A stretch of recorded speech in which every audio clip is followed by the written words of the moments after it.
On a débuté le cheminement de cette semaine et la semaine dernière, nous avons entamé l'enseignement introductif qui nous avait été donné par le frère Conan Béranger. Et aujourd'hui, nous commençons l'enseignement numéro 1 qui est intitulé voilà, Dieu le Père t'aime personnellement. Et pour donner cet enseignement, le Seigneur a mandaté sa servante. La semaine dernière, c'était le frère Béranger. Aujourd'hui, c'est la servante du Seigneur, Madame Alice Yao, qui va nous communiquer la parole. Est-ce qu'on peut acclamer Dieu pour sa vie?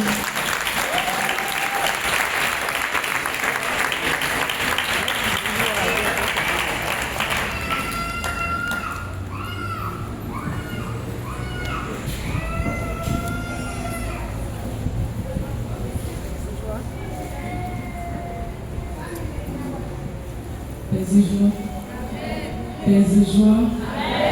Est-ce qu'on est content d'être là ce soir? Soyez bénis dans le nom très saint de notre Seigneur Jésus-Christ. Ce soir, je suis venue avec ma soeur. Elle est membre du noyau. Elle s'appelle Emilienne Touri. Nous sommes venus ensemble pour parler de l'amour de Dieu. Et le thème de ce jour, c'est Dieu t'aime personnellement. Je vais donner le plan de l'enseignement. Ceux qui ont des stylos pour noter, on va commencer. Il y aura d'abord l'introduction. Vous entendez? Ok. Le premier point, les manifestations de l'amour de Dieu. Grand 1, les manifestations de l'amour de Dieu. Le grand 2, les obstacles à l'amour de Dieu. Les obstacles à l'amour de Dieu. Ça va, ça peut aller, c'est pas rapide, c'est bon. Le grand 3, les exigences à l'amour de Dieu et la conclusion. Les exigences à l'amour de Dieu et la conclusion.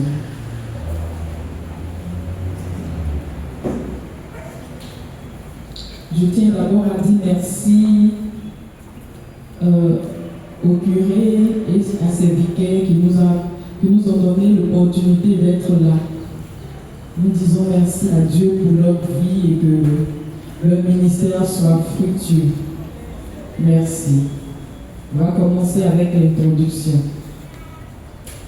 Chers frères et sœurs en Christ, parler de l'amour de Dieu n'est pas chose facile aujourd'hui, vu les différentes situations que nous vivons. Maladie, chômage, handicap, deuil, échec dans le mariage, dans les études et dans les affaires. On nous dit que Dieu nous aime et puis chaque fois qu'on va passer les examens, ce sont des échecs. Depuis, rien ne va dans nos vies. Nous n'avons pas l'amour à la maison. C'est difficile pour nous. Et aujourd'hui, on te dit que Dieu t'aime personnellement. Malgré ce que tu vis, on dit Dieu t'aime personnellement. Comment on fait croire à quelqu'un qui a perdu tous ses parents de façon accidentelle et qui a atteint d'une maladie incurable, que Dieu l'aime, et pourtant l'amour de Dieu est une réalité. Il y a certaines personnes qui sont condamnées à mourir parce qu'ils ont une maladie dite incurable. Ils ont un cancer. Et aujourd'hui, on te dit que Dieu t'aime. Il y a certaines personnes aussi qui ont scolarisé leurs enfants. Et aujourd'hui, personne ne travaille. Ils sont tous à la peine. On te dit que Dieu t'aime. Il existe deux types d'amour. L'amour éros. L'amour éros, c'est aimer une voiture. J'aime cette voiture, j'aime ses habits, j'aime cette coiffure. Ça, on parle de l'amour éros. J'aime cette mèche, j'aime cette chaussure, je veux ce dernier prix, j'aime ce portable. Ça, on parle de l'amour éros. Je prendrai rapidement un exemple de cet amour-là. Si je pense bien que c'est ça, il y a un monsieur qui avait sa copine et il ne travaillait pas encore, il avait fini, il passe les concours et ça ne marchait pas. Et c'est sa copine qui l'aidait. Elle faisait le commerce de galettes et de bouillies. C'est elle qui venait préparer dans sa chambre en cité pour lui. Elle faisait sa lessive, tout ce qu'on pouvait imaginer. Jusqu'à ce que, quand il devait passer même le concours, c'est elle qui lui a donné encore de l'argent pour aller passer son concours. Et après avoir réussi à son concours et qu'il a commencé sa formation à l'ENA, il a trouvé que le nez de sa copine est cassé. Elle a un nez rompu que les nez pointus. Est-ce que c'est vraiment l'amour agapé dont je vais parler maintenant ou c'est l'amour éros? On va parler de l'amour éros. Il a vu en elle quelqu'un qui pouvait l'aider à réussir.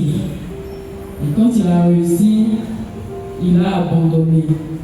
Ça, on va mettre ça sur le compte de l'amour éros. Il n'a vraiment pas aimé. Mais le vrai amour, il y a un deuxième amour, on l'appelle amour agapé. C'est l'amour divin qui vient de Dieu. On le voit en 1 Corinthiens 13, à partir du verset 1.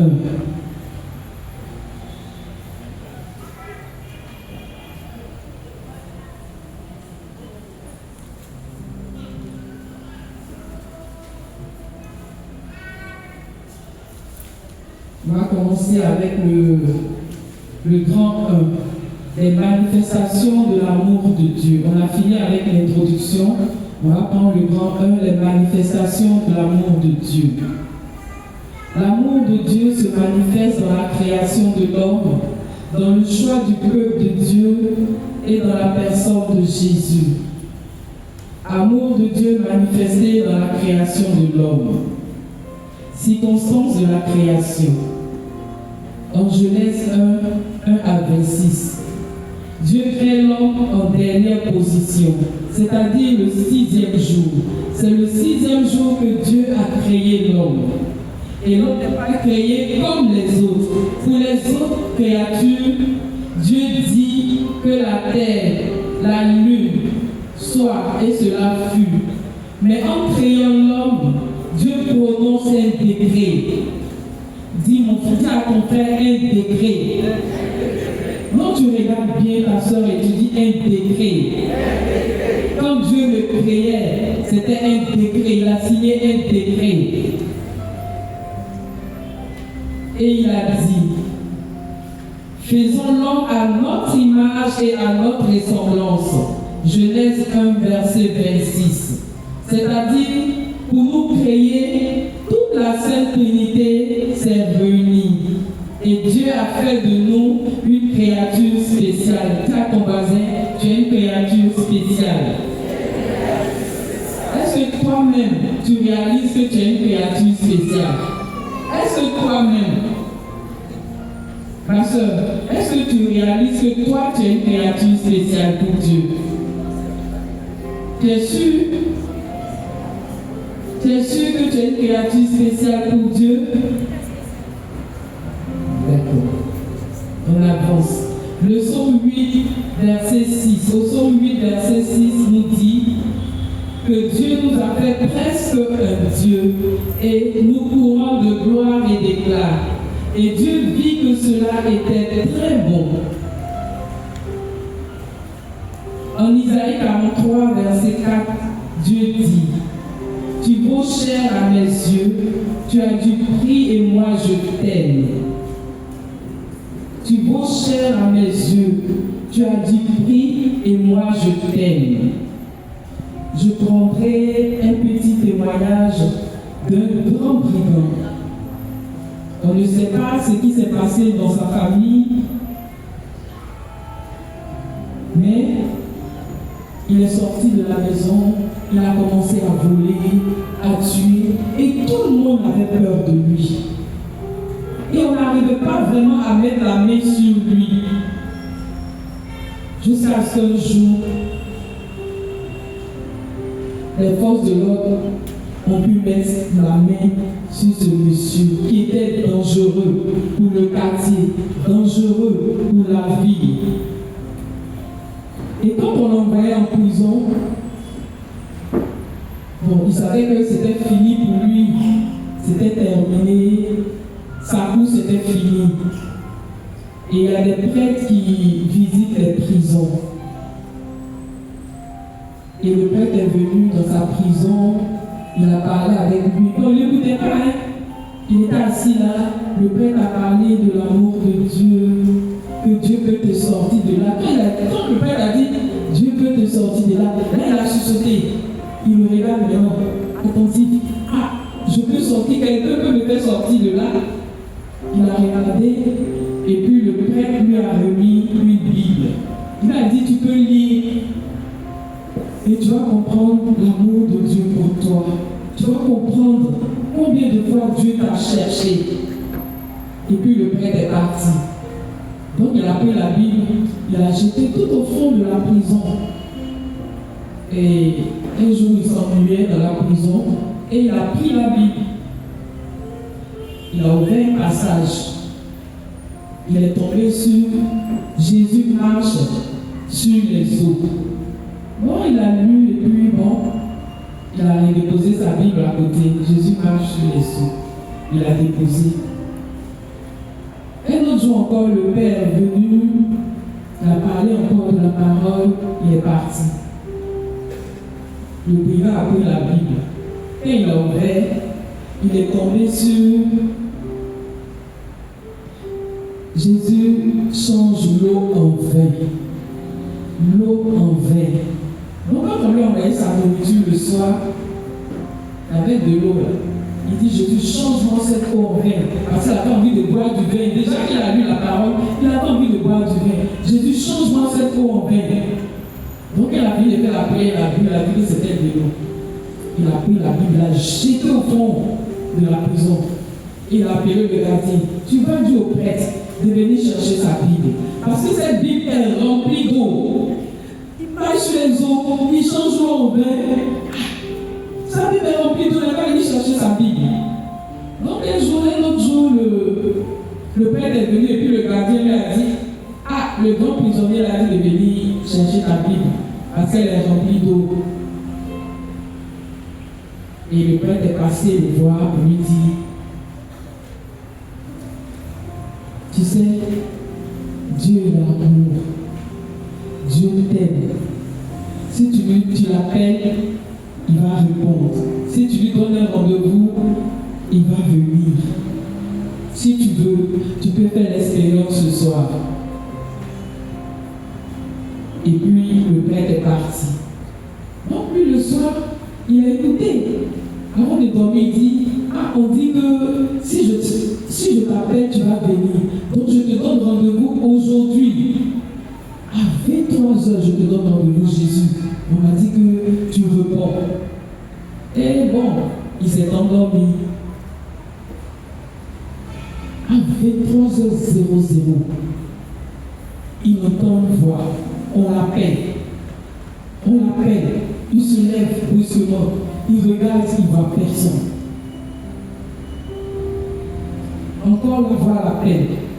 Quand il s'élève, il regarde, il voit Jésus en croix, avec la couronne d'épines, avec les mains, le corps ensanglanté. Quand il a vu, il dit chaque fois que tu tues, c'est la couronne que tu as eue. Et puis voilà en même temps le sang qui coule sur Jésus. Chaque fois que tu violes les enfants, Ce sont les clous que tu enfonces dans mes mains. Et ce voleur a commencé en sanglots. Depuis longtemps, je criais ton nom, je t'appelais, je t'ai cherché partout. Il a pleuré en sanglots. Et le lendemain matin, quand le gardien est venu lui donner sa nourriture, quand il a déposé, il a dit au gardien que Dieu te bénisse. Le gardien a tremblé, il a chuchoté. Parce qu'il vient déposer là, le gardien dépose. Tellement il a peur, il dépose. Mais quand le gardien a déposé, il dit que Dieu te bénisse. Le gardien a eu peur. C'est le même brillant, combien il a changé. Mais parce qu'il a rencontré Jésus dans la prison. Après quelque temps, on a vu qu'il avait changé, il avait rencontré Jésus de Nazareth, le roi des rois. Et ils ont fait tous les papiers, ils ont vérifié qu'il était vraiment converti, qu'il avait changé. Et ce grand bandit a été libéré de la prison grâce au Seigneur Jésus-Christ de Nazareth. Parce que Dieu l'a cherché et Dieu l'a retrouvé en prison. Sache, ma soeur, que Dieu t'aime. Dieu t'aime. Aujourd'hui, je pense que le Seigneur va te rencontrer dans ta situation. Dieu soumet toute la création à l'homme. En Genèse 1, verset 26, Dieu dit que l'homme soumette les poissons. Dieu nous a permis d'avoir autorité sur tout, les poissons de la mer, les oiseaux du ciel et toute bête qui remue sur terre et les donne en nourriture à l'homme. Le Psaume 8, verset 7 à 9 dit